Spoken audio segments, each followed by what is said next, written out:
পরি, এই সুন্দর পরিটার মন খারাপ কেন? তোমার জেনে কাজ নেই। আমার জেনে কাজ নেই? আচ্ছা, আমি তোমার মন ভালো করে দিতে পারি। কিভাবে জানো? কিভাবে? এই যে আমি খুব ভালো মেহেদি পড়াতে পারি। দেখতে চাও? দাও, তোমার হাতটা দাও। লাগবে না। আরে দাও। বলতেছি লাগবে। আরে দাও না। পরি, তুমি একাই মাঠে চলে আসছো, আমাকে ডাকলে না? না তেমন কিছু না, এমনি।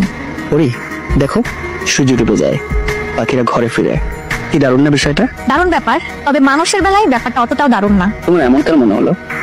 এই যে তুমি আসলা, কিছুদিন থাকলা, মায়া বাড়াইলা, তারপর শহরের মানুষ আবার শহরে চলে যাবে, তখন কিন্তু আর ওই পাখিদের মতো সন্ধ্যায় ফিরবে না। দূর পাগলি, কি যে বলো না। আমি খুব তাড়াতাড়ি আমাকে নিয়ে আবার আসবো, আর ফেরার সময় তোমাকে নিয়েই ফিরবো। সে আশা হয়তো কখনোই পূরণ হবে না। কেন? কারণ ফুপু কখনোই এই বিষয়টা মেনে নিবেন না। সেটা আমি দেখবো।